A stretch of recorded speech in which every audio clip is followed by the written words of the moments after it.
మీ అందరికీ వందనాలు. ఈ యొక్క సమయమందు దేవుని యొక్క వాక్యాన్ని చదువుకుందాము. 105వ కీర్తన మొదటి నుంచి 4 వచనాలు చూసినట్లయితే 5 వరకు చదువుకుందాము. యెహోవాకు కృతజ్ఞతాస్తుతులు చెల్లించుడి, ఆయన నామమును ప్రకటన చేయుడి, జనములలో ఆయన కార్యములు తెలియచేయుడి, ఆయనను గూర్చి పాడుడి, ఆయనను కీర్తించుడి, ఆయన ఆశ్చర్య కార్యములన్నిటి గురించి సంభాషణ చేయుడి, ఆయన పరిశుద్ధ నామమును బట్టి అతిశయించుడి. యెహోవాను వెదుకువారు హృదయమందు సంతోషించుదురు గాక. యెహోవాను వెదుకుడి, ఆయన బలమును వెదుకుడి, ఆయన సన్నిధిని నిత్యం వెదుకుడి. ఆయన దాసులైన అబ్రాహాము వంశస్థులారా, ఆయన ఏర్పరచుకున్న యాకోబు సంతతి వారులారా, ఆయన చేసిన ఆశ్చర్య కార్యములను జ్ఞాపకం చేసుకొనుడి. ఈ 105వ కీర్తనలో చూసినట్లయితే 4వ వచనం అంటున్నాడు, యెహోవాను వెదుకుడి అంటున్నాడు. మనం ఏం చేయాలంటే దేవుణ్ణి వెదికే వారిగా ఉండాలట. మనం ఏదైనా ఒక విలువైన వస్తువు పోగొట్టుకున్నాం అనుకో, మరి ఏం చేద్దాము?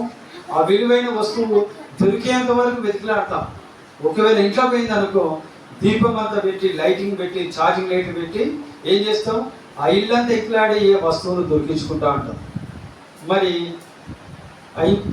బయట పోయింది అనుకో, మరి బయటికి కూడా వెళ్ళి అది ఎక్కడ పడదో అక్కడి నుంచి వరకు వెతుక్కుంటూనే వస్తాం. ఇక్కడ దేవుడు ఏమంటున్నా అంటే, మొదటగా దేవుని వెతికే వారిగా ఉండాలట. మరి దేవుడు మనకు దొరకాలంటే ఆయన యొక్క మన సన్నిధిలో ఆయన మనకు దొరుకుతాడు, దేవుని యొక్క మందిరంలో దేవుడు దొరుకుతాడు. హల్లెలూయా.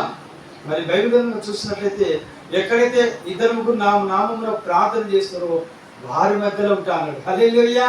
కనుక మరి దేవుడు వాక్యమైన దేవుడు. నువ్వు ఎప్పుడైతే బైబిల్ చదువుతావో దేవునితో మాట్లాడతాడు. నువ్వు ఎప్పుడైతే ప్రార్థన చేస్తావో దేవుడు నిన్ను దర్శిస్తాడు. మరి దేవుని యొక్క సన్నిధి నువ్వు అనుభవిస్తావు. కనుక ఇక్కడ అంటున్నాడు, దేవుణ్ణి వెతకాలంటున్నాడు. మత్తయి సువార్తలు అంటున్నాడు, 7వ అధ్యాయం 7వ వచనం అంటున్నాడు, అడుగుడి మీకు ఇస్తా, వెదకుడి మీకు దొరుకును, తట్టుడి మీకు తీయబడును, అడుగు ప్రతివాడు పొందును, వెతుకువానికి దొరుకును అంటున్నాడు. చాలా మంది కొంతమంది అడగరు, కొంతమంది అడిగితే కొంతమంది ఇయ్యరు. మరి దేవుడు అంటున్నాడు, ప్రార్థన పూర్వకంగా నన్ను అడగండి, నేను మీకు సహాయం చేస్తాను అంటున్నాడు. మన కుటుంబ జీవితంలో, మీ కుటుంబ జీవితంలో ప్రతి ఒక్కరి అవసర నిమిత్తం ఏం చేయాలట? దేవుని అడగాలట. దేవుని అడగడం ఎట్లా అడగాల? ప్రార్థన పూర్వకంగా అడిగి దేవుని ద్వారా మనం పొందుకోవాలి. మరి బైబిల్ గ్రంథంలో చూసినట్లయితే మరి చాలా మంది ప్రార్థన ద్వారా ఎన్నో పొందుకున్నారు. అన్న ఏం చేసింది? శిరోహిం ప్రార్థన మందిరానికి వెళ్ళింది. దేవుడు సన్నిధి అనుభవించే వరకు, దేవుడు మాట్లాడే వరకు, సేవకుల ద్వారా దేవుడు జవాబు ఇచ్చే వరకు ఏం చేసింది? ఆమె దేవుని సన్నిధిలో ప్రార్థన చేసింది. ఒక కుమారుని దయచేయి అని చెప్పి ప్రార్థన చేసినందుకు దేవుడు ఏం చేసినాడు తెలుసా? ఆ యొక్క కుమారుని ఏం చేసింది? ఆ కుమారుని మరి దేవునామంలో అతనికి ఆమెకు వరంగా ఇచ్చాడు, దానంగా ఇచ్చాడు. హల్లెలూయా. ఆమె ఎంతో ప్రార్థన చేసింది, నాకు ఒక కుమారుని దయచేయి ప్రభువా, నాకు ఒక కుమారుని దయచేయని ప్రార్థన చేస్తే ఇంకా కొంతమందిని ఎక్కువనే ఇచ్చాడు. హల్లెలూయా. ఒకటి అడిగితే దేవుడు 2 ఇచ్చే దేవుడు కనుక మరి దేవుని సన్నిధిలో మనము ఆయనను వెతికితే కార్యం చేస్తాడు. మరి లూకా సువార్తలో మరి 19వ అధ్యాయం 1 నుంచి 10 వచనాలు చూసినట్లయితే మరి ఒక యేసు ప్రభు యెరికో పట్టణానికి వెళ్తాడు. యెరికో పట్టణంలో చూసినట్లయితే మరి ఒక వ్యక్తి ఉంటాడు, ఆయన జక్కయ్య. ఆయన జీవితంలో డబ్బులు ఉన్నాయి, అన్ని ఉన్నాయి, సంపద ఉంది, కానీ సంతోషం లేదు, సమాధానం లేదు. ఆయన దేవుని వెతుక్కోవాలని, దేవుని ప్రేమను పొందుకోవాలని, దేవుని రక్షణ పొందుకోవాలని వచ్చాడు. అని దేవుడే ఆయనను వెతుక్కుంటూ ఆ మేడి చెట్టు దగ్గరికి వచ్చి, జక్కయ్య త్వరగా రా, నీకు నేడు నీ ఇంటికి రక్షణ వచ్చని చెప్పినప్పుడు ఆ యొక్క జక్కయ్య మనసు హృదయం మారి దేవుని అంగీకరించి యేసు ఇంటికి తీసుకెళ్ళినాడు. దేవుని యొక్క బిడ్డలారా, ఈ రోజున నువ్వు వేటి కోసం అడుగుతున్నావు? వేటి కొరకు దేవుని వెళ్తున్నావు? ఆయన అంటున్నాడు, ఆయన మొదట నా రాజ్యం నీతిని వెదకుడి, ఆ తర్వాత అన్ని ఇస్తా అంటాడు. మత్తయి సువార్తలో నీతి ఎవరు? రాజ్యం ఎవరంటే యేసు ప్రభువే నీతి. రాజ్యం ఎవరంటే యేసు ప్రభు రాజ్యమే పరలోక రాజ్యం. కనుక ఈ భూలోకంలో మనం ఎంతకాలం నివసిస్తాం మనకు తెలియదు, కానీ అంతవరకు మనం ఏం చేయాలట? మనము లోకంలో ఉన్నంత వరకు, దేవుడు తీసుకుపోయేంత వరకు యేసుని నమ్ముకొని, యేసు దీవెనలు పొందుకొని ఆయన కొరకు సాక్షిగా నిలబడతాము. దేవుడు అడిగే వారికి ఇస్తాడట, వెతికే వారికి దొరుకుతాడట. కనుక దేవుడు బిడ్డ లూకా సువార్త 15వ అధ్యాయంలో ఒక వ్యక్తికి 100 గొర్రెలు ఉండే, ఒక గొర్రె తప్పిపోయింది. పోతే పోనీలే అనుకోలేదు. కాపరి ఏం చేశాడు?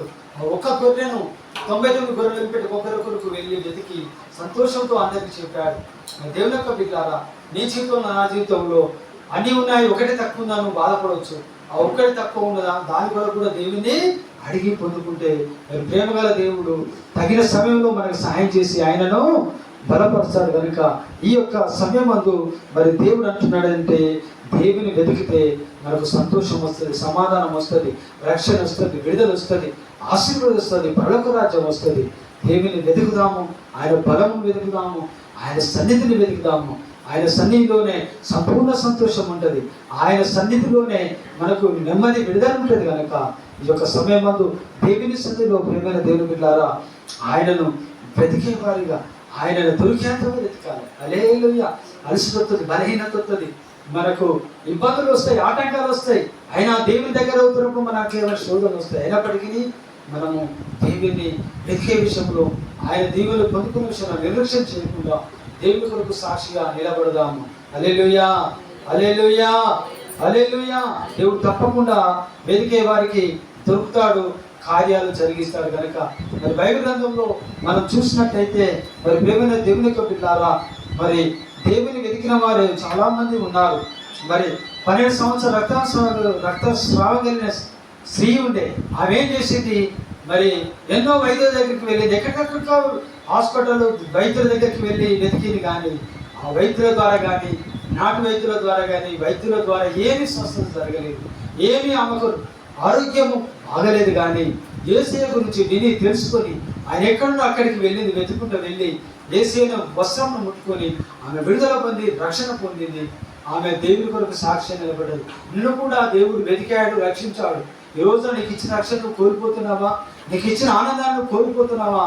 నువ్వు దేవుని సన్నిధిని వెతకడం ఆగినావేమో, మరి ఎక్కడ పోగొట్టుకున్నావో అక్కడే నువ్వు ఏం చేయాలా, పశ్చాత్తాపడి దేవుని అడిగితే దేవుడు రెండంతర దీవెనిస్తాడు. కనుక మరి దేవుని సన్నిధిలో నువ్వు కోల్పోయిన రక్షణ, నువ్వు కోల్పోయిన దీవెనలు ఆశీర్వాద కొరకు ప్రార్థన పూర్వకం అడిగి దేవుని సన్నిధిలో పొందుకో, అప్పుడు దేవుడు కార్యం చేస్తాడు. హల్లెలూయా, హల్లెలూయా. స్తోత్రాలు తండ్రి, నీకే మహిమ. హల్లెలూయా.